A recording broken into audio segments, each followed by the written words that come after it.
Mirchi Plus presents Har Him Horror.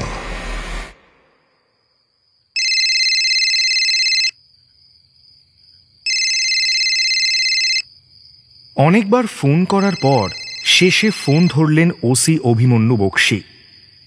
উনি বিরক্ত হয়ে বললেন, রাত কটা বাজে দেখেছো? বারবার ফোন করছো কেন? আইএস জুবের বলল, স্যার, একটা গোলমাল হয়েছে। কি গোলমাল? আপনি একবার আসতে পারবেন? আরে হয়েছেটা কি? খুব জরুরি ব্যাপার স্যার, প্লিজ একবার আসুন। ফোনটা রেখে ফিক করে হাসল জুবের। মনে মনে বলল, আমাদের জাগিয়ে রেখে নিজে আরাম করে ঘুমোবে।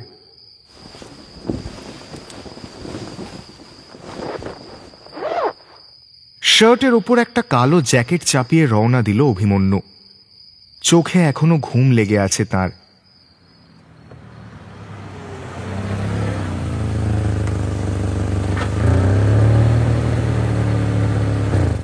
থানার সামনে গাড়ি রেখে ভেতরে ঢুকলেন অভিমন্যু।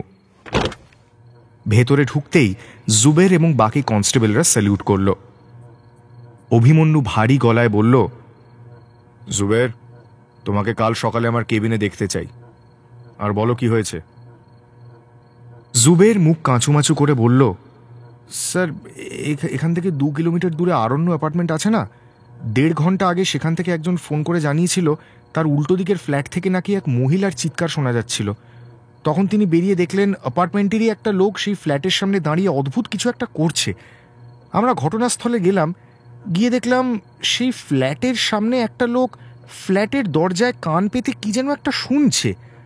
আমরা সময় নষ্ট না করে লোকটাকে জিজ্ঞেস করলাম যে সে কি করছে। সে কি উত্তর দিল জানেন স্যার? সে বলল সে নাকি প্রত্যেক রাতেই বিভিন্ন লোকের দরজায় আড়ি পাতে। আমার খুব গোলমেলে লাগলো স্যার, তাই নিয়ে এলাম। অভিমন্যুর কপালে ভাঁজ পড়ল। জিজ্ঞেস করলেন, ওই ফ্ল্যাটে কে কে থাকে? জুবের বলল, 1 বছর 40-এর ভদ্রলোক আর তার স্ত্রী। তারা ঠিকঠাক আছে কিনা দেখেছো? না স্যার, দরজা তো বন্ধ ছিল। তাই বলে তুমি খোঁজ খবর নেবে না? এক্ষুনি যাও। আচ্ছা দাঁড়াও, লোকটা কোথায়? ইন্টারোগেশন রুমে স্যার। অভিমন্যু এবার শান্ত গলায় বললেন, ঠিক আছে দাঁড়াও, আগে ওর সাথে কথা বলে নি। 1 কাপ চা দিতে বলো তো। অভিমন্যু ইন্টারোগেশন রুমে ঢুকে লোকটির উল্টো দিকে এসে বসলেন। অভিমন্যু জিজ্ঞেস করলেন, কি রাত বিরেতে এসব কি হচ্ছে? দেখে তো খুব সাদাসিধা মনে হয়। নাম কি তোমার? ছেলেটি শান্ত গলায় বলল, স্যার, আমার নাম অমিতাভ চৌধুরী। আমি একজন লেখক। কই, আগে তো কখনো নাম শুনিনি। স্যার, কারণ আমার কোনো বই এখনো ছাপা হয়নি। প্রকাশকদের প্লট পছন্দ হয় না, তাই রাতে প্রত্যেকের দরজায় আড়ি পাতি, যদি কোনো ভালো প্লট পাওয়া যায়। অভিমন্যু চমকে উঠে বললেন, কে? তুমি কি পাগল? ছেলেটি বলল, পাগল কেন হতে যাব স্যার? ও হেনরির নাম শুনেছেন তো? উনিও এরকমই করতেন। তা কটা বাড়ি কমপ্লিট করলে? এই বাড়িতে আগে কখনো গেছো? ছেলেটি আবার শান্ত গলায় বলল, স্যার, আমাদের বিল্ডিংয়ের সবকটা বাড়িতেই গেছি, কিন্তু এই বাড়িতে যেতে ইচ্ছে করে না। এই বাড়ির লোকটি তার বউকে মারে স্যার। তা আজ গেলে কেন? জানি না স্যার, ইচ্ছে হলো।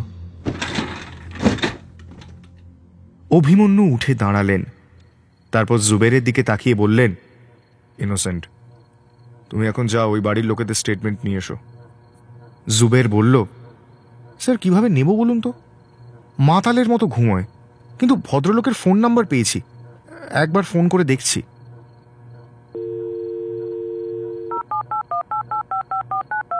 জুবের নম্বর ডায়াল করে ফোন করল। 2 বার রিং হওয়ার পর ওপাশ থেকে একটা গলা শোনা গেল। হ্যালো। জুবের বলল, সরি, এত রাতে বিরক্ত করছি। আমি আইএস জুবের। আপনার বাড়ির সামনে কিছুক্ষণ আগে একটা প্রবলেম হয়। আপনাদের অনেক ডাকাডাকি করা হয়, কিন্তু আপনারা বোধহয় ঘুমোচ্ছিলেন। ওপাশ থেকে উত্তর আসে, ওকে। তারপরেই ফোনটা কেটে যায়। জুবের আবার ফোন করল, কিন্তু ওপাশ থেকে কোনো উত্তর এলো না। রিং হয়ে কেটে গেল। অভিমন্যু জুবেরকে যেতে বলল ব্যাপারটা দেখে আসতে। জুবের চলে গেলে আবার লোকটার সামনে বসল অভিমন্যু। বসে বসে ঢুলছে লোকটা। মায়াই হলো অভিমন্যুর। জুবের আসলেই বলবে ওকে বাড়ি পৌঁছে দিতে। এসব ভাবতে ভাবতে হঠাৎ একটা কথা মাথায় এলো অভিমন্যুর। যাদের ঘুম এত গাঢ় তারা মাত্র দুবার রিং হতেই ফোন ধরে ফেলবে। অভিমন্যু লোকটার দিকে তাকিয়ে বলল, তুমি সারাটা সময় দরজার বাইরে দাঁড়িয়েছিলে? ছেলেটি বলল, না, আমি তো ভেতরে গেছিলাম। বাইরে থেকে মহিলার কান্না আর সহ্য হচ্ছিল না, তাই রাগে যেই না দরজায় চাপড় মেরেছি দরজাটা খুলে গেল। সে কি? তারপর? আমি গুটি গুটি পায়ে ভেতরে ঢুকে এলাম। দেখলাম একটা মহিলাকে ডাইনিং রুমের মেঝেতে ফেলে বেল্ট দিয়ে মারছিল লোকটা। আমার বাবাও না আমার মাকে এভাবে মারত। তারপর একদিন মা মরে গেল। আমি না ওই মহিলার মধ্যে আমার মাকে দেখেছিলাম, তাই পকেট থেকে পেন বার করে দৌড়ে গিয়ে গেঁথে দিলাম লোকটার গলায়।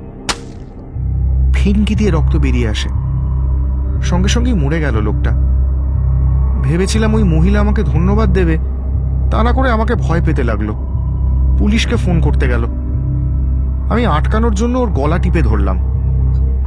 বোধহয় একটু জোরেই ধরেছিলাম, তাই মরে গেল জানেন। তারপর স্যার আমি ভয় পেয়ে গেছিলাম, তাই কি করলাম, পেনটা সঙ্গে সঙ্গে টেবিলের উপর রেখেই তারপরে আমি তারপরের কথাগুলো অভিমন্যু আর শুনতে পেল না। শুনতে পেল ওর ফোনটা বাজছে। কাঁপা কাঁপা হাতে ফোনটা ধরল। ওপাশ থেকে জুবেরের ভয়ার্ত চিৎকার ভেসে এলো, স্যার, স্যার, ওই লোকটা মৃত স্যার। দুটো খুন করে নিজের বুকে পেন ঢুকিয়ে আত্মহত্যা করেছে স্যার। স্যার, শুনতে পাচ্ছেন? লোকটা মৃত। অভিমন্যু কাঠ হয়ে সামনে তাকিয়ে দেখল তার সামনের চেয়ারটা ফাঁকা। হাড় হিম হরর আপনারা শুনতে পারেন এক্সক্লুসিভলি মির্চি বাংলার ইউটিউব চ্যানেল এবং গানা অ্যাপে।